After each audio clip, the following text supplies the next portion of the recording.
안녕하세요. 어, 삼 이번에는 어, 7주차 1차시 시작하도록 하겠습니다. 오늘은 자원봉사 조정자가 안고 있는 과제에 대한 부분들을 먼저 살펴보도록 하겠습니다. 우리가 자원봉사 조정자의 이해 부분을 지금 전 주차와 이어서 진행하고 있는데요. 자원봉사 조정자가 조정 일을 하면서 안고 있는 과제들이 있는데 대략 어떤 것들이 있는지 살펴보도록 하겠습니다. 왜냐하면 여러분들이 조정자의 역할을 하게 될 때 사회복지사로서 어떤 어려움이 있는지를 명확히 알 때 그 부분들을 보완할 수 있기 때문에 이 부분을 간략하게 다루고 넘어가겠습니다. 첫 번째는 자원봉사자 또는 자원봉사 활동자에 대한 오해와 인식 부족이 있고 이것으로 인한 다툼이 있다라고 하는 부분입니다. 예를 들면 자원봉사자를 잔심부름을 해주는 사람처럼 생각하거나 단순한 노동력으로밖에 생각하지 않는 부분이 있어 그런 부분으로 생각하다 보니 조정을 할 때 조정자가 어려움을 갖고 있다라고 하는 그런 부분입니다. 아직까지도 이렇게 인식이 자원봉사에 대한 인식이 부족해서 어떤 파트너십을 형성하기보다는 단순한 노동력이고 또 아직까지도 잔심부름으로 생각하는 그런 사람들이 인식이 어려움이라고 할 수가 있겠죠. 두 번째는 자원봉사자를 발굴하지 않는 것에 대한 어려움이 있습니다. 어, 사실은 자원봉사자와 그 인재를 많이 발굴해야 되는데 그런 발굴이 아직도 활성화되지는 않았다라고 볼 수 있습니다. 특히 다양한 사회복지 영역들이 있는 것처럼 자원봉사 활동 참가 계층을 다양하게 넓히기 위한 방안을 사실 찾아야 되는데 아직 그 부분이 활성화되지 않았습니다.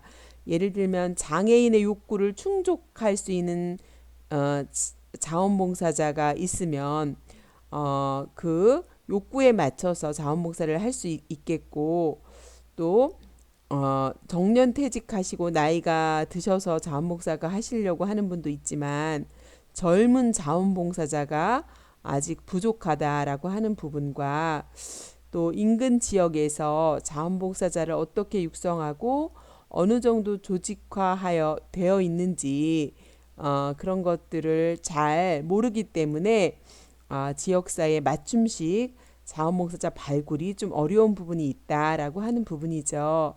세 번째는 자원봉사 활동의 장을 개척하지 못한다라고 하는 부분에서 조정자가 어려움을 갖고 있는데요. 예를 들면 뭐 심리적인 문제가 있는 그런 사람이나 정년 퇴직자가 있다든가 또 중고 고등학생 등의 활동 거리가 이렇게 적기 때문에 자원봉사 활동의 장을 개척하지 못하여서 사실은 조정자로서 역할을 하기 어려운 부분들이 있다라고 할 수 있습니다.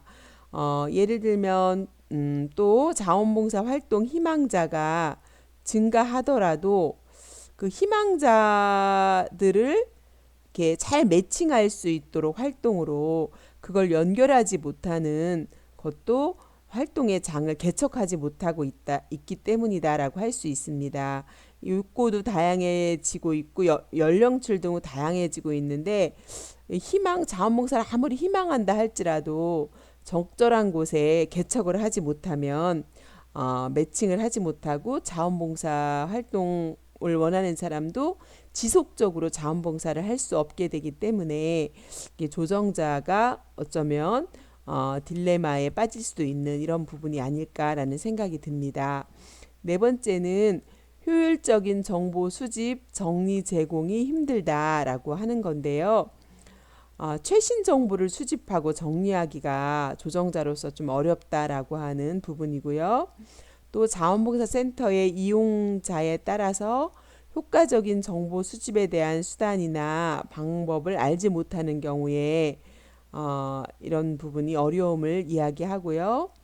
현장에 나가서 실제로 보고 들어도 욕구를 파악하기가 어려움이 있다라고 하는 부분이고요. 자원봉사 조정자로서 관련 분야가 점점 늘어나고 있기 때문에 정보 수집에 또 정리나 제공에 힘든 부분이 있다라고 하는 것이 안고 있는 과제입니다. 또 다섯 번째는 자원봉사자 의뢰 욕구에 대한 대응 및 조정이 어렵다라고 하는 부분입니다. 자원봉사 활동은 자발적인 활동이기 때문에 활동 의뢰에 대한 한계성을 느끼게 된다라고 할 수 있겠죠. 그리고 자원봉사 활동자들이 다양한 동기를 갖고 있기 때문에 그 동기에 맞는 것을 충족하기가 어려움을 안고 있다라고 하는 부분이고요. 또한 자원봉사자와 이용자 간에 자원봉사 활동에 대한 의식의 차이가 있어서 거기에서 딜레마를 느끼게 된다라는 부분이 있고요. 또 자원봉사 조정에 있어서 상담 업무가 가장 중요하지만 그 상담 업무를 사실은 소홀하게 다루고 있기 때문에 어려움을 갖고 있다라고 하는 거고요. 자원봉사 활동 의뢰자나 의뢰단체에 대한 대응이 미흡하고 자원봉사 활동 희망자에 대한 대응이 미흡해서 결국은 대응이 어려운 부분이 있다라고 하는 것이 조정자가 안고 있는 또 과제였습니다. 여섯 번째는요. 자원봉사자를 받아들이는 측에 대한 관리 조정에 어려움이 있다라고 하는 부분입니다. 자원봉사자의 의견 개진의 기회가 부족하고 자원봉사자나 이용자의 욕구보다 사회복지기관의 사정이 우선시되는 이런 부분 때문에 어려움이 있고 자원봉사 활동을 즐겁게 활동하기 위한 다양한 지원이 부족하기 때문에 관리하거나 또 조정하는데 조정자가 어려움이 있다라고 이야기하고 있습니다. 또한 일곱 번째는 활동 개시 후 사후 관리가 잘 이루어지지 않는 것이 어려움이다라고 이야기하는데요.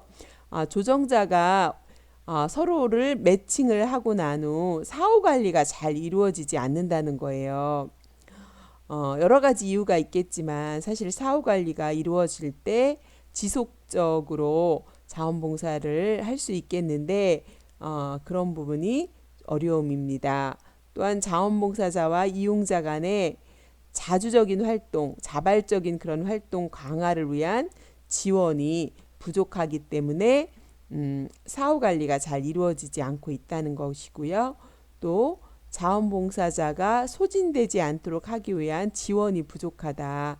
자원봉사를 하다가 보면 지치고 소진되기 때문에 이런 부분들을 잘 지원해 줘야 되는데 그 부분이 조정자로서는 한계가 있다라고 할 수 있겠습니다. 또한 여덟 번째, 조정자 업무의 평가가 이루어지지 않고 있는 어려움입니다.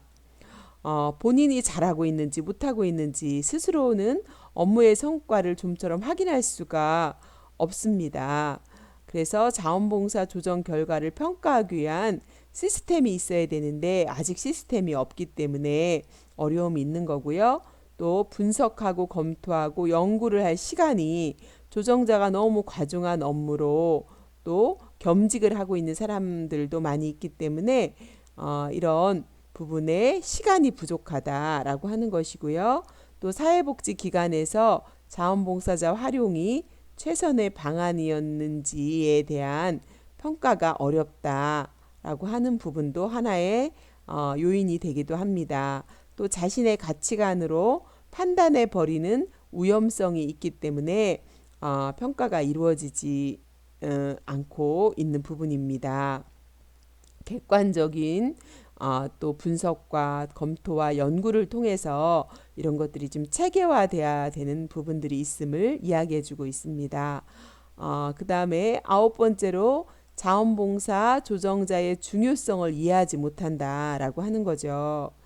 사실 자원봉사 조정자의 역할이 참 중요한데 이 조정자라는 직종의 중요성을 소속기관에서도 아직 잘 이해하지 못하고 있습니다. 이런 부분으로 인해서 조정자가 어려움을 안고 있다라고 하고 체계화 전문화되는데 어려움이 있는 거죠. 또한 자원봉사 조정자의 윤리관에 대한 이해가 부족하고 또 전문성에 대한 이해가 부족하기 때문에 소속 기관에서조차도 그 중요성을 인식하지 못하고 있기 때문에 이러한 의식 개선 또 이런 교육들이 좀 필요한 것 같습니다. 또 평생 교육이라는 관점에서 연수 시스템이나 프로그램이 부족한 실정입니다. 자, 그래서 이런 시스템, 그 다음에 체계와 전문화, 이런 프로그램이 정말 전문화되지 않으면 조정자가 아무리 조정을 하려고 노력을 한다 할지라도 이런 구조화된 시스템과 전문화된 이런 체계 안에서 이런 부분들이 발전해 갈 수 있다라는 것들을 다시 한번 확인하게 되는 시간이 되는 것 같습니다.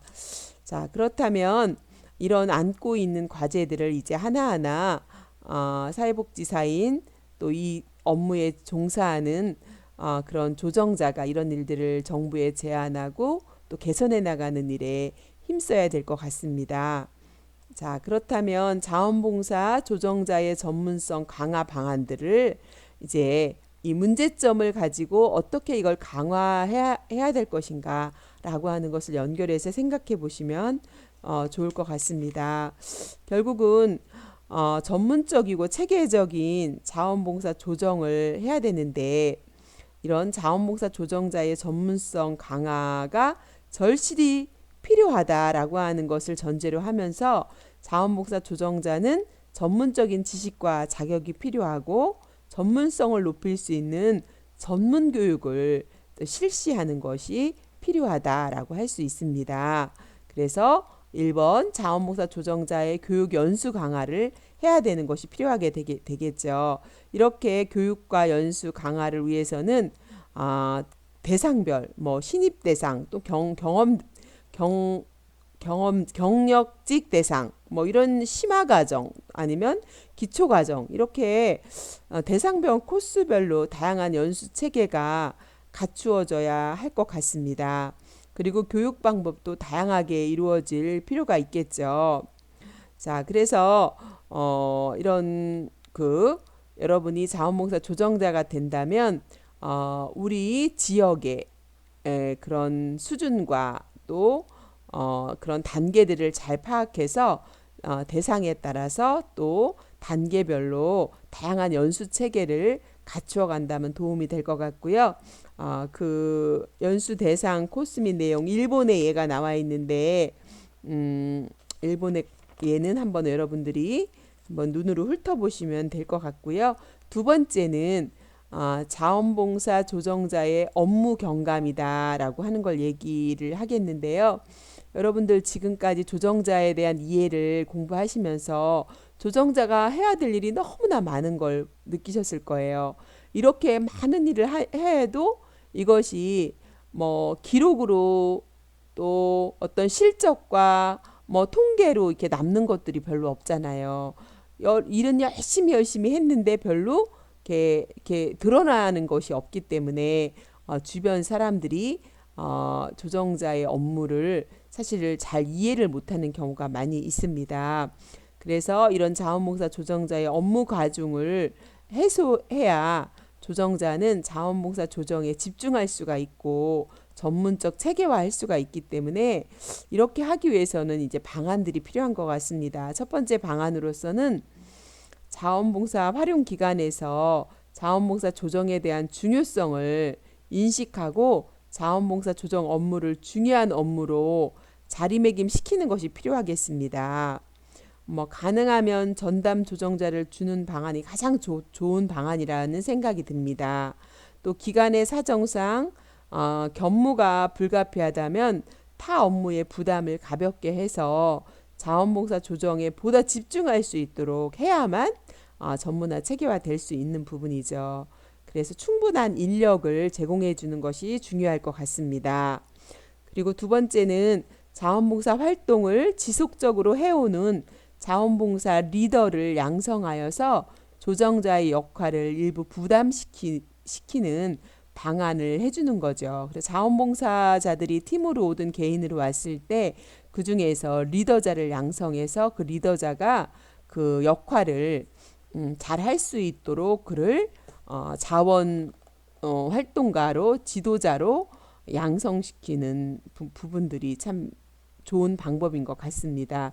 저도 기간에 자원봉사자가 오면 이렇게 단체로 오게 될 때는 그곳에서 뭐 이렇게 뭐 회장 또는 총무를 뽑습니다. 그래서 그 체계를 통해서 자원봉사가 잘 될 수 있도록 그렇게 역할을 하다 보면 훨씬 더 자원봉사 오신 분들이 그분들하고 교류하면서 소통하면서 그분들의 이야기가 더 잘 전달될 수 있어서 훨씬 좋은 방법인 것 같습니다.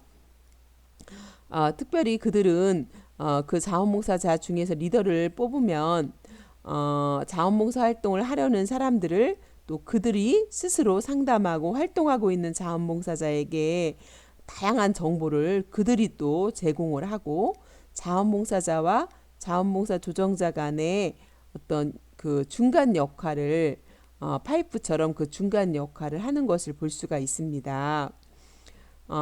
이렇게 자원봉사 희망자 가까이 그 있다 보면 활동 희망자와 접근성이 있고 자원봉사자 입장에서 일정한 형식에 구애되는 것 없이 자유롭게 활동할 수 있는 활동의 유연성도 생기게 됩니다. 또 필요에 따라서는 신속하게 대응할 수 있는 신속성도 생기게 됩니다. 이런 부분에서 자원봉사 조정자와 리더자를 양성하여서 그 역할을 부담시켜주는 것은 참으로 중요한 역할 중에 하나가 아닐까라고 생각이 되어집니다. 또한 이런 자원봉사 입장에서 자원봉사 참가 희망자의 의견을 담아서 자원봉사자의 대변을 해준다든가 일반인 입장에서 자원봉사 활동의 중요성을 확산시키는 이런 역할을 참가자가 해주기 때문에 훨씬 자원봉사 조정자의 업무가 경감되어지는 그런 역할을 할 수 있다라고 볼 수가 있겠습니다. 세 번째는 자원봉사 조정 조직 간의 연계 강화입니다. 자원봉사 조정과 관련된 그 조직 간의 연계 체계를 구축하는 것은 자원봉사 활동의 활성화를 위해서 되게 필수적인 부분입니다. 그래서 관련된 조직 간의 연계를 강화하기 위해서는 자원봉사 센터의 운영 주체가 지역의 모든 조직과 연계할 수 있는 그런 조직으로서 지역과 지역 간의 또 조직 간의 그런 연계를 통해서 정보를 나누고 또 그 연계에 대한 필요성을 인식하고 이런 부분으로 또 자원봉사에 참여할 수 있도록 연계 강화하는 부분은 중요한 부분이라고 할 수가 있겠고요. 네 번째로 자원봉사 조정 재원의 확보입니다. 보통 우리가 자원봉사 활동하면 무보수성이라는 특성이 있기 때문에 자원봉사 활동을 할 때도 또는 보수를 지급받지 않기 때문에 많은 사람들은 돈이 안 든다고 생각할 수 있어요. 그러나 그렇지 않습니다. 자원봉사를 실천하고 평가하고 또 추진하기 위해서는 그 자원봉사 활동에 필요한 재원이 있어야 활성화 전문화 체계화될 수 있습니다. 그래서 자원봉사 활동 재원이 없다 보면 자원봉사를 의욕을 갖고 시작했어도 활동이 축소되거나 또 부실화되거나 또 중단되는 사례들이 많이 있습니다. 그래서 자원봉사 활용에 따른 그 재원 마련은 활용 기관에서 기본적으로 해야 되는 역할이다라고 할 수가 있는데요. 이런 재원, 기금 조성 방법으로는 자주 재원이 있습니다. 예를 들면 후원금을 받든가 기부금을 받든가 어떤 사업을 통해서 수입을 얻든가라고 하는 자주 재원을 마련하는 방법과 또 민간 재원을 마련하는 방법이 있겠죠. 예를 들면 기업 뭐 예를 들면 삼성 디스플레이 후원 뭐 기업 지원금이라든가 음, 공동모금의 지원금이라든가 뭐 기관 부담금이라는 이런 민간 재원이 있을 것이고 또 정부 보조금이 있습니다. 자원보호센터에서도 정보 보조금을 받지만 이런 민간 재원이나 자주 재원을 또 확보하기도 하면 훨씬 더 지역에 따라서 지자체별로 재원의 규모와 이거에 따라서 활성화 방법이 다를 수 있다고 할 수가 있겠습니다. 이렇게 자주 재원과 민간 재원과 정보 보조금을 통해서 자원봉사 기금이 마련되면 결국은 정보 보조금의 의존도를 좀 줄이면서 이런 자주 재원과 민간 재원을 늘려간다면 좀 더 바람직한 그런 방법이 아닐까라고 하는 생각이 듭니다. 이렇게 자원봉사 기금 운영 시에는 다른 기금과는 달리 기금 조성과 운영에 있어서 주민성, 즉 주민 참가를 주민이 직접 참여하는 것을 중요시하는 것이 정말 중요하고요. 두 번째는 운용의 계획성을 높여서 체계적이고 계획적으로 자금을 통해서 운영을 하려고 하는 것들이 훨씬 더 발전적이고요. 세 번째는 그 운영의 공평성과 효과성을 높여서 그 기금을 통해서 효과적으로 자원봉사를 활성화시키는 이런 부분들이 앞으로 필요하겠다라고 하는 것입니다. 다시 한번 말씀드리면 자원봉사 조정자의 전문성 강화를 위해서는 자원봉사 조정자의 교육 연수를 강화해야 되고 자원봉사 조정자의 업무를 경감시키고 자원봉사 조정 조직 간의 연계를 강화해서 또 조정 재원을 확보할 때 결국은 전문성이 강화될 수 있다라고 하는 부분을 다루었습니다. 자, 1차 시는 여기까지 하도록 하겠습니다. 수고 많으셨습니다.